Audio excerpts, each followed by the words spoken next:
ये जो वेंडर है, ये वेंडर को हटाया जाए। यहाँ पर किसी तरीके से ये पेपर को सही नहीं करा रही है कंडक्ट, और ये बच्चों के साथ में अन्याय हो रहा है। हमारे ऊपर में FIR भी हुआ है कुछ शिक्षकों के ऊपर में, कुल मिलाकर के 41 शिक्षक हैं। और रात में मैं खुद 11 बजे थाने से बाहर आया हूँ, और अभी मेरी 3 बजे जो है वो पेशी है वहाँ और बच्चों को एग्जाम सेंटर पे तो पीटा गया, फिर बच्चे इसका विरोध करने प्रोटेस्ट करने आए तो वहाँ पर भी पीटा गया है ना। तो मतलब हर जगह सिर्फ बच्चों की पिटाई। बच्चों का काम है पढ़ाई करना, पिटाई खाना नहीं है। जो डिमांड है वो बहुत जेन्युइन है।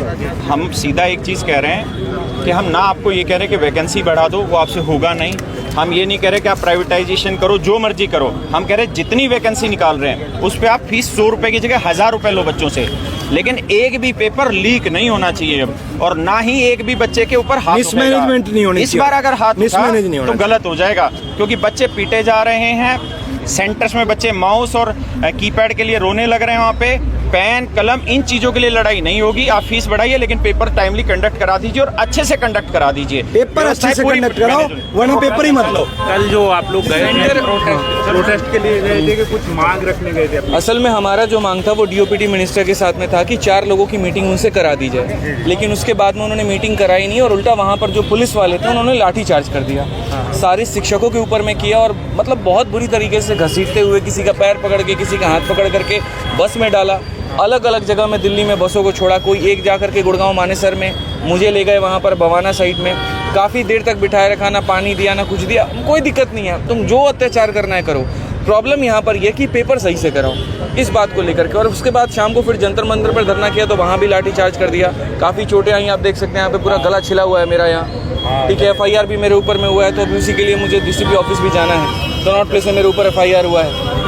तो ये टीचर्स को डिटेन किया गया? टोटल 41 टीचर पे एक FIR है और 10 टीचर पे एक जगह FIR है। FIR? हाँ बिल्कुल FIR है। अच्छा, तो इसमें आप लोग तो शांतिपूर्वक गए थे वहाँ पे, फिर भी FIR क्यों? FIR उन्होंने इसीलिए किया क्योंकि आपने कोई परमिशन नहीं ली हमसे, इसी वजह से। अब जंतर मंतर ऐसी जगह है जहाँ धरना स्थल के लिए बना है। पहले दिल्ली पुलिस ये कह रही है कि आपको धरना देना है तो वहाँ जाके दो, और जब हम वहाँ धरना दे रहे जा रहे तो जाकर के FIR कर दे रहे हैं।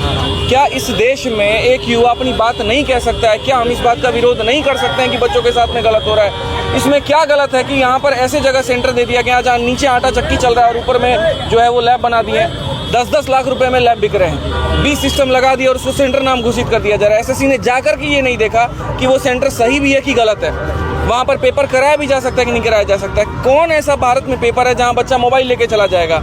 और क्या ऐसे जगह से जो बच्चे नियुक्त होकर के आएंगे, क्या वो सही तरीके से नियुक्त होंगे? क्या वो डिपार्टमेंट में सही तरीके से काम करेंगे? एक देश को एक जो दरोगा मिलेगा, क्या वो सही तरीके से नियुक्त होकर आया होगा? चिंता का ये विषय है यहाँ पर। या तो भर्तियाँ मत निकालो, और नहीं तो निकालो जो बच्चों का हक है तो उसको निष्पक्ष तरीके से कराओ, वो हमारा अधिकार है। आगे का प्लान क्या है सर? आगे का प्लान यही है कि पूरे भारत में ये आवाज़ उठेगी, हर जगह पर होगी। आज बंगाल में जो है धरना चल रहा है, प्रयागराज में धरना चल रहा है, पटना में चल रहा है, और मैं सभी लोगों के, पूरे देश में जितने भी बच्चे हमें देख रहे हैं, आप जहां पर हैं आप वहीं से अपने धरना को शुरू करिए।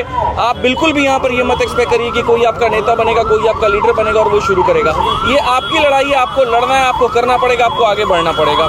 पूरे देश में जितने भी इस अन्याय के खिलाफ आवाज़ उठाओ। अच्छा। और क्या कहेंगे स्टूडेंट से जो एग्जाम भी चल रहे हैं? जो एग्जाम चल रहे हैं, मैं बस इतना कहूँगा, तुम्हारे पास में बहुत कम वक्त है। 13 अगस्त से तुम्हारा सीजल का पेपर शुरू हो जाएगा।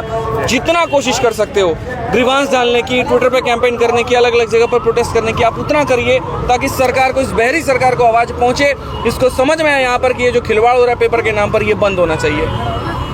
थैंक यू जी बोलिए, क्या कहना चाहेंगे? आप देख सकते हैं कि इतनी कड़ी धूप में ये सारे छात्र यहाँ इकट्ठे हैं। ये क्यों इकट्ठे? क्योंकि इनके हक पर डाका डाला जा रहा है। इनकी जो जायज़ मांग थी, कल छात्र व शांतिपूर्वक आवाज़ उठा रहे थे, शिक्षक थे हमारे साथ, कोई उग्रवादी लोग नहीं थे, बेहद सम्मानित लोग थे। उनके साथ जैसा व्यवहार किया गया वो बिल्कुल निंदनीय था। सम्मानित लोग शिक्षक हैं भाई, उनके साथ आप लोग ऐसा व्यवहार कर रहे हैं, उन्हें लाठी डंडों से पीट रहे हैं, उन्हें डिटेन कर रहे हैं, 4-4 घंटे उन्हें पानी नहीं दे रहे हैं। इस गर्मी में एक कमरा है, उसमें 50 लोगों को एक साथ रख दिया गया। ये कोई व्यवहार नहीं होता, गलत व्यवहार, ये बिल्कुल गलत व्यवहार किया गया। बच्चे अब लेकिन देख रहे हो आप, यहाँ से लेकर जंतर मंतर से लेकर पूरे देश में प्रदर्शन कर रहे हैं। बच्चे शांत नहीं बैठेंगे, अब तो हक की लड़ाई है और इसे लड़ते रहेंगे। क्या कहना चाहेंगी जो कल और जो लगातार दिन भर?